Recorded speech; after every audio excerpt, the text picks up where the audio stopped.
You know that feeling, right? That sudden, just maddening sensation on your skin that you have to scratch. It's got to be one of the most common and, yeah, most annoying feelings out there. But have you ever really stopped to think about what's actually happening? Why do we itch?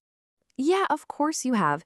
It's something literally every single person experiences. I mean, think about it. You could be in the middle of a huge meeting or just trying to fall asleep, and suddenly, there it is. This tiny little sensation with this massive power to just completely hijack your attention. And get this, it's not just something that happens every now and then. Nope. Turns out the average person gets dozens of itches every single day. Now, most of them are so quick we don't even register them. But then, there are the other ones. You know the ones I'm talking about, the ones you just can't ignore.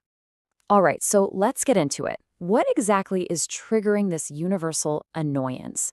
It's a daily mystery that's actually way more complex than you'd think. Okay, so you've got the usual suspects, right?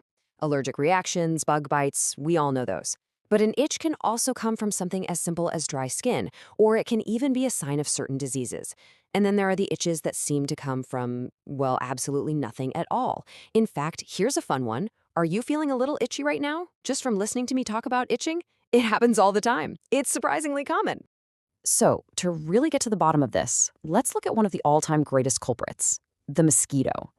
The humble mosquito bite is actually the perfect place to start because it gives us some amazing clues about what's really happening right under our skin. It's this wild little chain reaction. Check it out. A mosquito bites you, right? It injects this stuff, an anticoagulant, just to keep your blood from clotting. Your body immediately goes on high alert, sees this as an invader, and bam, it unleashes a chemical called histamine. That histamine makes your blood vessels expand. That's what causes that little red bump. But here's the key part. That same chemical, histamine, also flips the switch on the very specific nerves that scream itch to your brain. Okay, so histamine is the trigger. We got that. But how does that little chemical alarm turn into the actual feeling of an itch in your brain? Let's follow the signal and see where it goes. You know, for the longest time, scientists kind of thought an itch was just like a weak pain signal, like pain light. But it turns out that's not it at all. Thanks to a lot of research, we've discovered we have a whole dedicated set of nerves just for itching. Think of them as itch specialists. They're related to pain nerves, sure, but their one and only job is to send a very specific message to the brain. And that message is, hey, it's itchy over here. And we can get even more specific. It's pretty cool. When those special itch nerves get triggered, they release a specific molecule. It's called natriuretic polypeptide B. Yeah, I know, it's a mouthful. But think of this molecule as the mailman. It's the messenger that carries the itch letter all the way up your spinal cord and delivers it right to your brain. So this shows us it's not some random feeling, it's a super specific, dedicated biological pathway. And this finally explains why scratching feels so unbelievably good. When you drag your fingernails across your skin, you're creating a totally separate, low-level pain signal. Now, that pain signal travels on a different set of nerves, and basically, it's just louder. It shouts over the itch signal, completely distracting your brain, and boom, you get that sweet, sweet relief. It's a really clever little neurological trick. So, okay, we've got the how down, we know the mechanics of it, but that brings up a much bigger question, right? Why? Why do we even have this whole complicated system? Well, it turns out this incredibly annoying feeling is actually an ancient and very important alarm system. The leading theory, and it makes a ton of sense, is that our skin evolved this incredible sensitivity as a defense mechanism. An itch is basically your body's built-in intruder alert. It's your first line of defense against anything and everything trying to mess with you from the outside world. I mean, just think about it from an evolutionary perspective.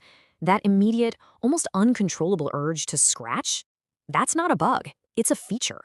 For our ancient ancestors, that reflex was a lifesaver. It meant you could instantly flick away a biting insect, or scrape off a stinging bee, or get rid of some poisonous plant vine before it did any real harm. It's a built-in automatic protection reflex. And if you need more proof, here's a weird question for you.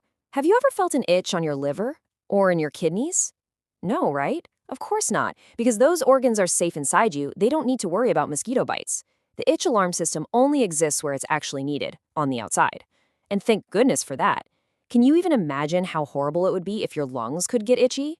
But like any alarm system, sometimes it can go haywire. what happens when this finely tuned system glitches?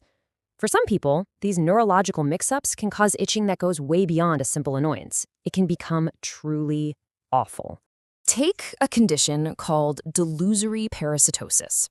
This is where the brain essentially creates a false alarm of the highest order. People become completely convinced that they're infested with invisible bugs crawling under their skin. They feel an intense, nonstop itch, and they'll scratch themselves raw, even though there's absolutely nothing there. And then there's something just as bizarre called phantom itching. This happens to amputees who can feel a maddening itch in an arm or a leg that isn't even there anymore. It's all because the nerve signals get scrambled. But doctors have found this really clever trick to help. They use a mirror. By reflecting the remaining limb, a patient can scratch the reflection, and that can actually trick the brain into feeling relief. Isn't that wild? I mean, that feeling of an itch you just can't scratch, it's so universally understood as a kind of torture that the poet Dante actually put it in his vision of hell. He imagined a whole section where sinners were punished by having to itch for all of eternity. That really tells you something about the pure psychological torment an itch can be. So next time you feel that little tingle on your skin, that familiar urge to scratch, what are you going to think? Is it just a random annoying glitch in the system? Or is it something more? The echo of an ancient survival instinct, your body's personal alarm system, still on the job after all this time. It's kind of cool to think about, right after you've had a really good scratch.